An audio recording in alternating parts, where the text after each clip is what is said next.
I'm going to take my very first test drive in a 2025 Mazda CX50, and it's the Hybrid. This is a brand new powertrain for Mazda, which means I'm out of my depth. I'm going to need a professional like JD here. Hey, JD. Hey, how are you doing? Doing well. JD Green's a salesman here at Smale Mazda in Greensburg. Let's see what this vehicle has to offer. Absolutely, let's go. If you're interested in a Mazda vehicle, come check us out. We're online at smalemazda.com, or you can visit us off Route 30 in Greensburg in our brand new showroom. First thing I want to talk about on the exterior of this CX50 is, JD, the color, right? What color do we have here? We have jet black mica. So whenever I get in there close, I am seeing a little bit of metallic flake in there. Of course, that Mazda logo and chrome sticks out, the blacked out grille, LED headlights. Yes, because it's a hybrid, it's going to have blacked out trim pieces. So you got blacked out front end, blacked out roof rails, and also blacked out tailpipes. Yeah, those wheels also look blacked out too. Alloyed 17-inch wheels. What really makes the CX50 has always stuck out to me is the bottom half of this vehicle was well protected. It's actually gives it more rugged look and more durable for sure. It's definitely sporty, and you can definitely take this off-road if you need to. Back end of this vehicle, JD, the first things that are sticking out to me are these LED tail lights. They actually come out from the side and the back of the vehicle. Looks really nice how it kind of like swoops out there, almost like an eyebrow pattern, right? Yeah, absolutely. Gives it a very aggressive look. You can see the wide stance. If we come over here, and I just press the button, if you have the key fob on you, you can have that automatic tailgate that comes all the way up. So you have the power lift gate, completely programmable. So if you need to adjust it, you just adjust it with your hand and program it. And you got the seats that will pull down too, completely with these two switches here. No go down completely flat. Obviously we're a little bit taller, so. Yeah, if we go ahead and put these seats up here, you can actually see that these go down all the way flat. And what's really cool about that is just how much space you have in here. This is an insane amount of space. Yeah, absolutely. And then underneath here, you got your full-size spare with your Bose sound system. Jumping into the back seats here, looks like we have a black interior with that brown stitching and some side trim there. Absolutely. But something that really sticks out to me whenever I open up this door, it opens almost completely 90 degrees here. 90 degrees, because Mazda wants you to be able to get in and out easily. Yeah, well, that's very easy to do here. And whenever I get in here, I have room in front of me. These seats actually kind of curve out that way so that I have a little bit more room. We have some additional storage over here, ventilation, 2 USB-C fast charging ports, and obviously we have this armrest with 2 cup holders. But the thing that always sticks out to me, JD, is how much space I can look up vertically here. And obviously with this panoramic sunroof, we have a lot of vertical visibility back here, and it's nice to get that little bit of extra air in here as well. Feels completely open, doesn't it? It really does. It's really great. All right, guys, let's jump up front and then we'll get this thing on the road.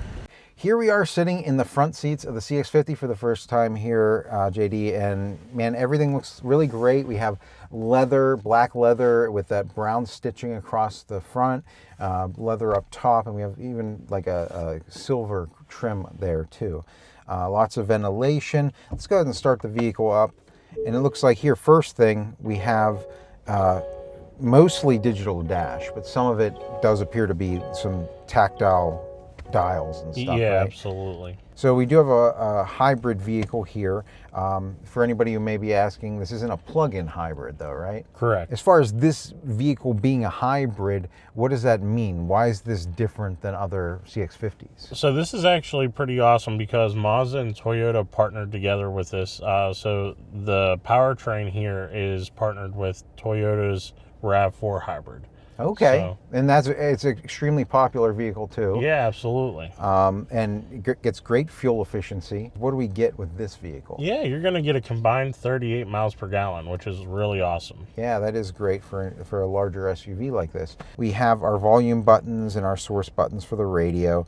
We have push to talk and our phone button, and we can actually change the info in front of us up here as well, which is nice to have. Looks like you can have your safety features, your speed, and even stuff like for your the charge on your battery. And so you got Bluetooth and you got wireless Apple CarPlay and Android Auto. That's really great. I love wireless Apple CarPlay and Android Auto. It allows you to access your phone, to access certain apps, whether you get text messages, want to make phone calls, want to listen to your own music, maybe on Spotify or whatever the case is.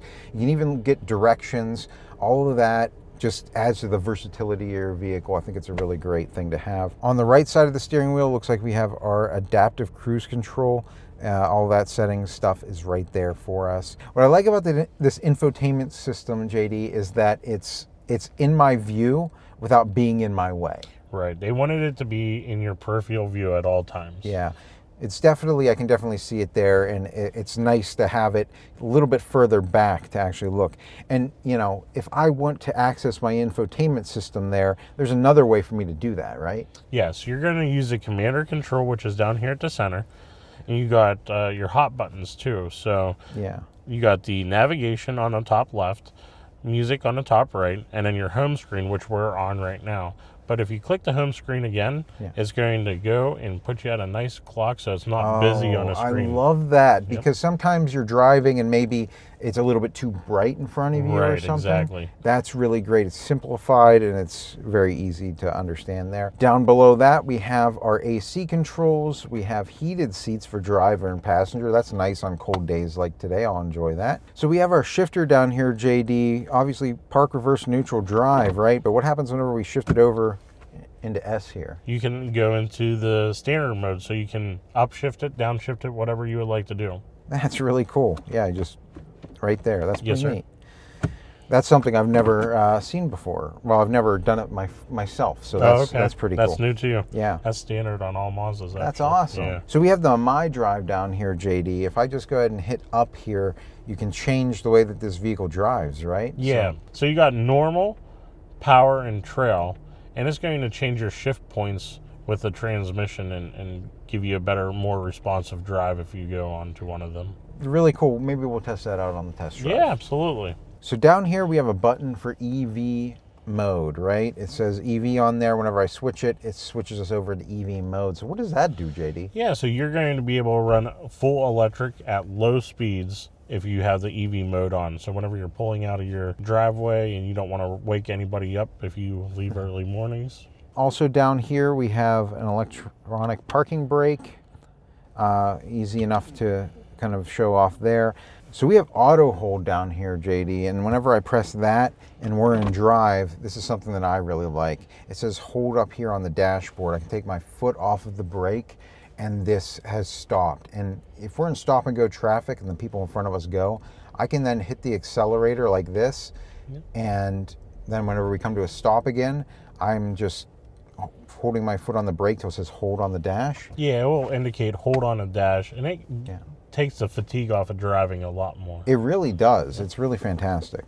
We have this leather armrest, JD, that actually opens up 2 different ways there. Yep. I like that so that you don't have to disturb the person beside you. And that just opened something else up to my eyes. We have a wireless charger down here, don't we? Absolutely. So if you need to do the wireless charging, it's nice and convenient. Just don't forget your phone. And there's a lot of storage down in here. You can have 2 USB-C fast charging ports down here as well. And it looks like there's a little space for a wire to come out here if you would want it, a wire to come out and charge your phone here. I don't know why, but with the wireless charger here, but you could definitely do that. We do have this large panoramic sunroof above us here. If I just press this once, it's going to go ahead and put that back.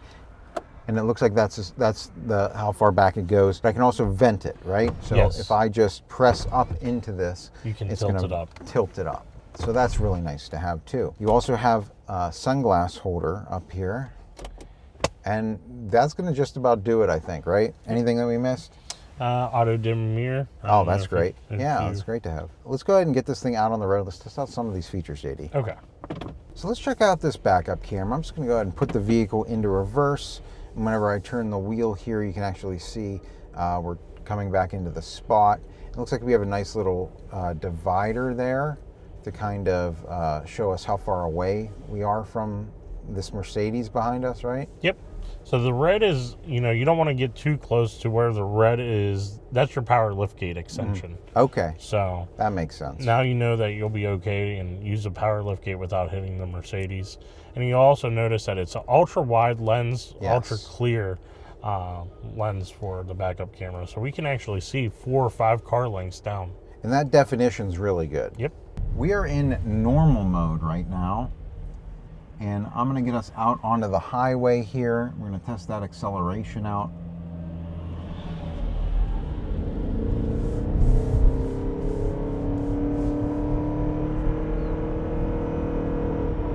How did that feel for you?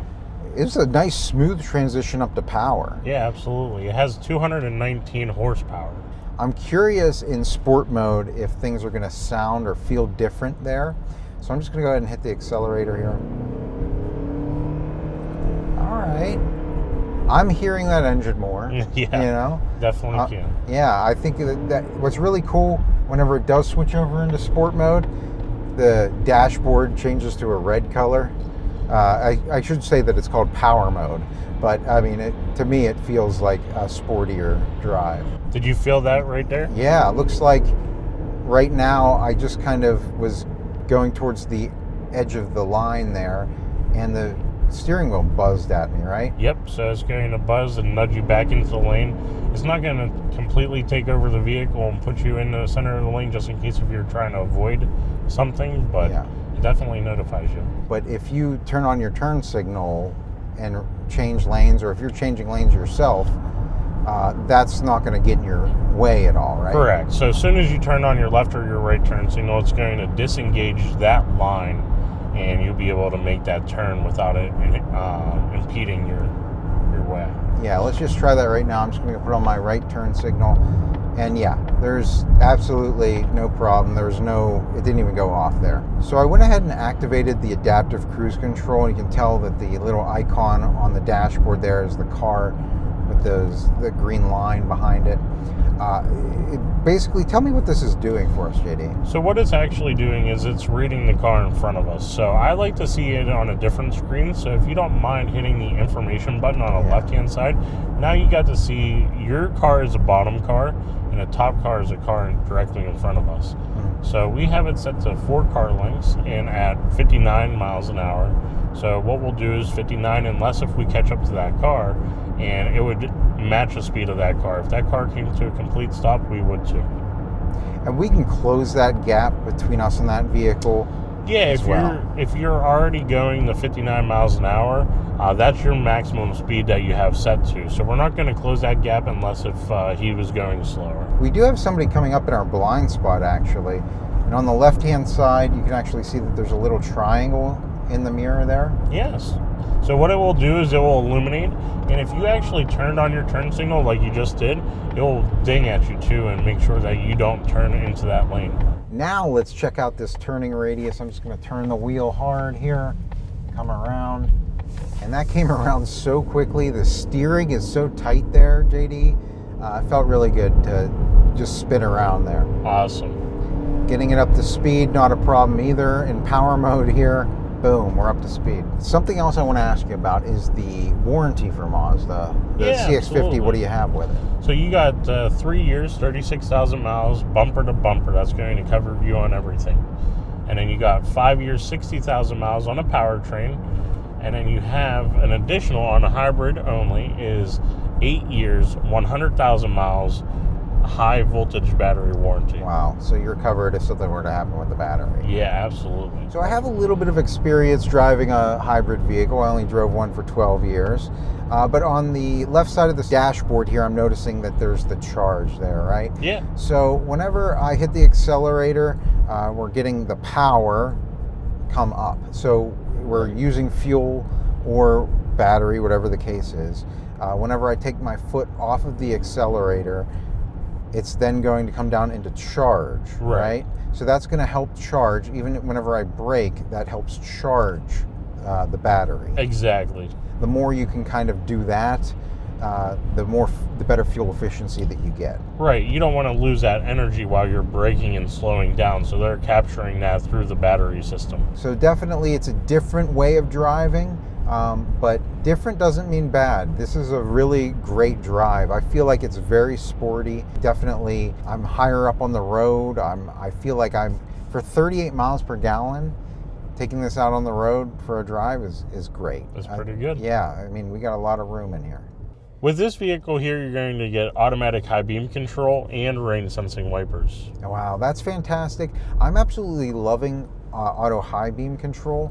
That actually, you don't think about it, but like having to flick that on and off all the time is kind of annoying. Absolutely. It's just easy. Just sit in and forget it. Yeah. You get 12 Bose speakers and it absolutely sounds awesome. So we can rock out to whatever songs you would like. That's what I like to hear. So the Mazda CX50 Hybrid, just an awesome addition to the Mazda lineup, filling a need where, you know, there aren't any other hybrid Mazdas out there, right? Right. So that's pretty cool. JD, if they have questions about this Mazda, how can they contact you? Just come see us off of Route 30 in Greensburg or check out smellmazda.com. That's going to do it for our test drive today. So until next time, enjoy the ride.